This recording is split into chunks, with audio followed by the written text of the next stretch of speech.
চট্টগ্রামের বিপক্ষে দারুণ শুরু করলো রংপুর রাইডার্স। রংপুর রাইডার্স সবসময়ই বিপিএল এ দারুণ দল করে, এটা সবাই জানে। চট্টগ্রাম প্রথম ইনিংসে ব্যাট করে 102 রানের টার্গেট, এটা মামুনিভাবে রংপুর চেস করে ফেলবে, এটা সবাই জানে। সবাই জানে, কারণ এই দলে কাটার মাস্টার মুস্তাফিজুর রহমান এবং বাংলাদেশের টি-20 ক্যাপ্টেন লিটন কুমার দাসও রয়েছে। লিটন কুমার দাস অসাধারণ 47 রান এবং ডেভিন মালার ফাটিয়ে ফেলেছে। সব কিছু মিলে রংপুর রাইডার্স চট্টগ্রামকে একবার উড়িয়ে দিয়েছে।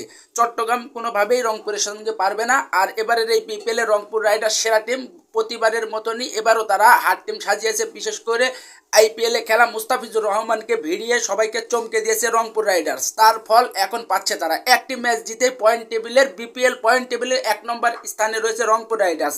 একটাবার ভাবুন আপনি, একটি ম্যাচ খেলে একটি ম্যাচে জিতেছে, তাই রংপুর রাইডার্স এখন বিপিএলের 1 নম্বরে প্লেয়ার, মানে টেবিলের, পয়েন্ট টেবিলের। তো রংপুর রাইডার্স সবসময় ভালো দল করে বিপিএলে, এটা রংপুর রাইডার্সকে অন্যরকম করে। গতবারে কিন্তু রংপুর রাইডার্স দারুণ দল করেছিল, শেষ পর্যন্ত আমরা মনে করেছিলাম টানা ম্যাচ জিতেছিল, আমরা মনে করেছিলাম যে মানে বিপিএল ট্রফিটা মানে এবার রংপুর রাইডার্স নিয়ে নেবে, কিন্তু শেষ পর্যন্ত তারা 2টা ম্যাচ হেরের কারণে নিতে পারেনি। কিন্তু সেই আশা, সেই কষ্টের স্মৃতিগুলো সব কিছু দূরে ফেলে দিয়ে এবার রংপুর রাইডার্স যে টিম সাজিয়েছে তাতে ট্রফি পর্যন্ত যাওয়ার রাস্তা রাখে।